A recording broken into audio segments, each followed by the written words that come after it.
Hi folks, this is part 3 of our Chapter 8 discussion on movies. In the 1960s and 1970s, movie making changed quite a bit. There was a general feeling of unrest in the country. For those of you old enough to remember that, or old enough to at least have read about it and seen movies and videos. And a lot of social conventions were going by the waysides. A lot of younger people were telling the older generation that they wanted to do things on their own terms. Of course, this is a period of the Vietnam War, exploration with drugs and sex and continuing violence in America, political assassinations of various kinds, and in general, a feeling towards more liberal morals involved with younger people in the country. And of course, the key music method. The key music movement of the decade of the 60s and the 70s was Woodstock. When it came to movies, there was also a change in the types of movies that were being produced.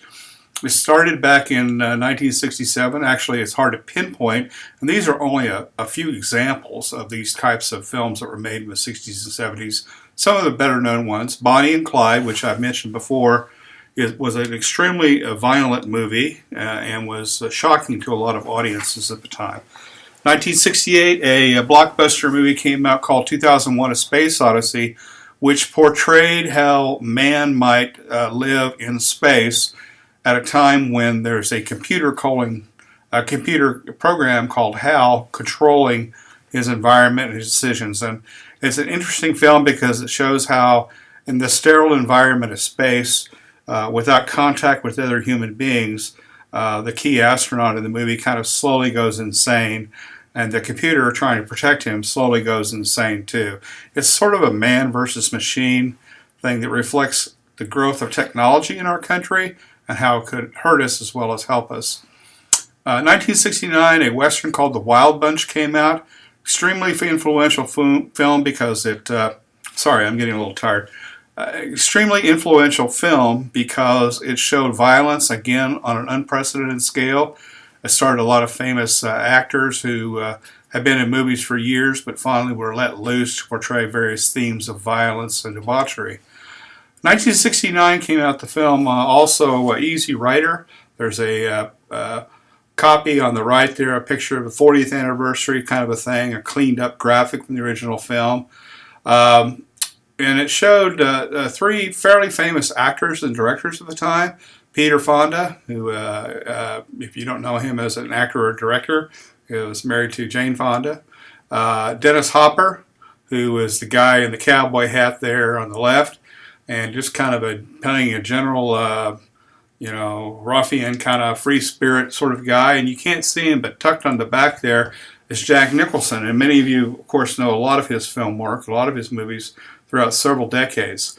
And so this movie, which came out several years ago, in 1969, was symbolic of American youth kind of trying to find themselves. They take off on these motorcycles and they cross the country, and all along the way they encounter strange weirdness and people and have all kinds of experiences with drugs and alcohol.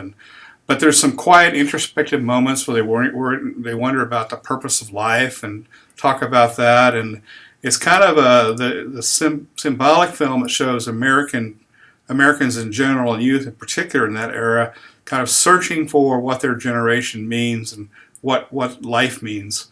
The Godfather and The Exorcist, one came out in 72, next in 73, were both films that explored other cultures in terms of The Godfather, explored other cultures and how those cultures clashed between old world values, for example, in Italy, and new world values. Of course, The Godfather is all about a mafia family, and it talks about themes with some of the younger generations struggling to either stay in the good influence of The Godfather and carry out the family tradition of making money, sometimes at the expense of others, their deaths or robbing them. And also some of the younger generation that wanted to go back to, didn't want the old traditions, wanted a new lifestyle, didn't want to be part of the Godfather's mob mentality and wanted to stretch out on their own.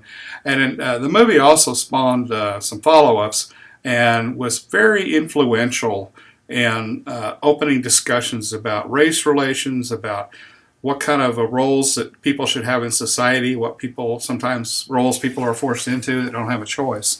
The Exorcist was just a nice horror film that captured attention of a lot of people. Had some very interesting visual effects, sound effects, some good music to it, and also had some themes of, again, horror and violence and America kind of coming to a grip with that in small town America. So we could list millions of films, well, maybe hundreds or thousands of films, but I want to point out a few of the early blockbusters. By early, I mean from the 70s through the 90s. And I'm calling these legacy directors. These are people that made more than one great film. And in some cases, they established a whole series of movies that we pay attention to this day. So in 1977, Close Encounters of the Third Kind by Steven Spielberg, one of many, many, many films Spielberg made, came out, and it was about, as you might expect, human contact with an alien race that had crash-landed on Earth. Continuing the space theme and this trend towards aliens and what do we know about them. Star Wars again came out in 1977. That was a George Lucas directed that one. Two more Spielberg films, 1981, Raiders of the Lost Ark, which spawned a whole series of Raiders and Indiana Jones movies. There's a nice little picture there on the bottom right. And also then in 82, E.T. the Extraterrestrial, also by Spielberg. So you're seeing some themes there early on in the 70s and 80s where we were trying to explore what life might be like on other planets, or if we were to come in contact with other civilizations, or go back in time a little bit and reenact what it would be like to be in Nazi Germany during World War II, for example. In the 90s, we started a string of different kinds of franchises. I'll call them that, legacy directors. James Cameron made many movies also, including Jaws, but he was the director of Terminator 2, Judgment Day in 91. And next year, Jurassic Park, the first of the Jurassic Park series came out, again with Steven Spielberg. You wonder why he might be the most successful director of all time and producer of all time. It's because he's made so many hit blockbuster movies. You talk about 95 Toy Story, 97 Titanic by James Cameron, again, somebody who made lots of different kinds of films. 98 A Bug's Life, and this we're starting to see here one of the most early influential animated or cross-animated features, a work by Pixar and Walt Disney Studios. And then in 99, sort of towards the end of this 70s to 90s things, The Matrix and its series of follow-up films. So you can see that in the 70s, 80s, 90s, 2000s, 2010s, we have seen a lot of movies that built on previous versions of the movie.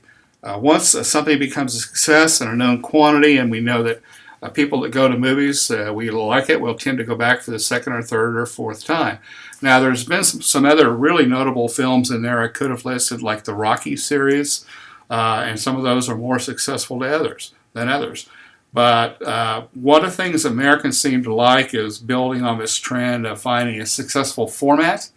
And of course, movie directors and movie producers and movie studios love to have a format that works, because then they can tinker with it and do variations on that theme and make billions of dollars. So another thing here, I talked about franchises in terms of things. There's the Harry Potter films from 2001 to 2011. The books, of course, were published sooner than that. The Lord of the Rings films. All of the franchise, these are name brands that you can go to and create multiple films based on previous ones. Batman, Superman, Green Hornet, Spider-Man films, and then various other superhero type action films. And before long, we're going to have everybody fighting everybody.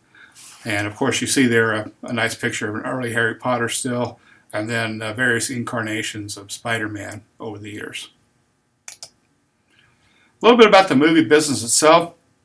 mention Jaws and Star Wars frequently, and that's because the success of those films was largely due to these multiplex movie theaters that were started in the 1970s.